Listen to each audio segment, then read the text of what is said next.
My name is Brendan Haynes, and I'm a person in long-term recovery. I've been in recovery since May 1st, 2020. First time I used, I was 11, and I was with my cousin.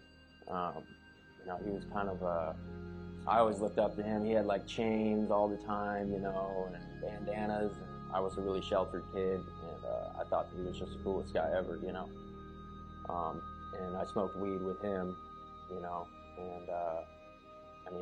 I instantly felt accepted, by someone who I looked up to.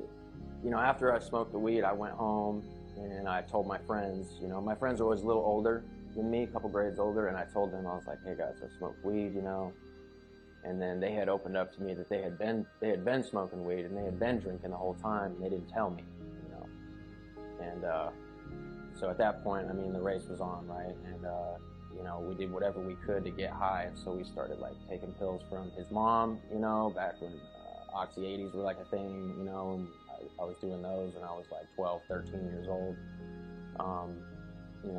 Get into high school, and coke was a big thing. I lived in Arizona, and we bought some coke from some guys, and then we were doing that, all the time. I ended up getting kicked out of school for doing cocaine at school. And this all happened really fast, compared to how I was a sheltered kid. And, I came to Alaska to get straightened out by my dad. It was supposed to be 6 months. I'm still here. So that didn't really work out. And I was shy and afraid. And the only way I knew how to come out and be accepted, right, was to get high with people. So I found those people and I sought those people out. And meth was pretty prominent here in the valley at the time. Didn't matter what age you were, it was pretty easy to get. And so I started doing that, and then, I started shooting meth when I was about 18, I want to say, and then heroin was about a year after. I had already lost everything at that point. My perception, of life was that I was just having fun. I didn't really understand the consequences or the things I was missing. I didn't get that. I had never gotten a loan from a bank or, held down a job, so I didn't really understand the value of those things, or how good they would make me feel once I had them, And heroin was when I started stealing a lot, right? Like I would steal from the store because I'd be sick if I did, and started selling drugs, right, to pay for my habit and stuff like that. And that's kind of where heroin took me. I've overdosed a handful of times. You would think that something like that, would kind of be a wake-up call. But to be honest with you, it didn't even cross my mind. Throughout my addiction, I have 2 children, 2 daughters, and there's been a few spots where I've gotten sober, right? I've had little consequences, like I go to jail and they're like, well, you gotta go to treatment, And so I do that, but I was never mentally in it for the right reasons, right? It was just to avoid those consequences. And once I was clear of that, I didn't build any skills while I was in treatment because my mind wasn't in the right place, and so I just went back out. This last time, I got pulled over and I got hemmed up with some pretty big charges. I got like 2 Class A felonies, and 2 Class Bs, a Class C, And, I started realizing, I was like, man, I'm probably going to be in here for a while, when I was in jail. And, I didn't think I was going to get to see my kids until, they were well into their teenage years, and I was so young. I'm only 25 now. And, I started praying, and I started talking to the pastor in there, and, he kind of gave me hope, that I could still have a purpose, whether I was in jail or not. In my perception, I think like some miracles happened, and I ended up being able to bail out even with those charges. And,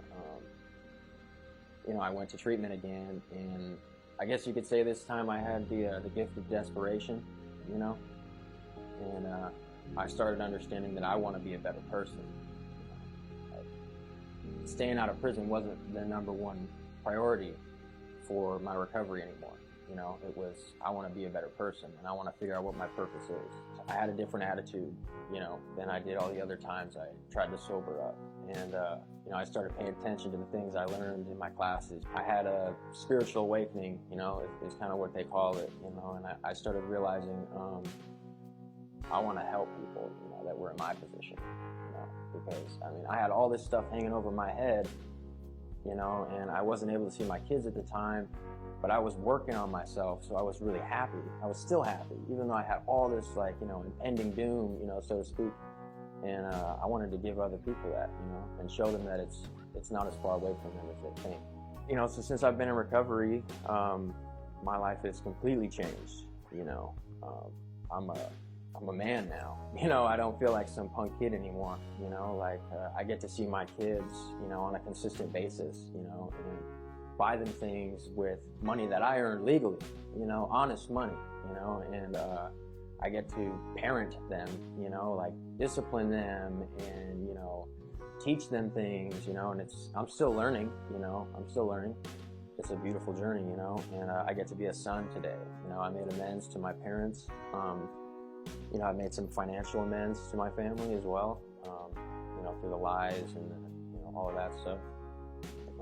And the career opportunity that I have is, ironically, I was given it, solely on the fact that I was a drug addict, and I was an alcoholic, and I've been through all of these trials and tribulations in my life, and I found a way out, and I have a passion for wanting to help other people do that, so I get to work in the field of recovery today.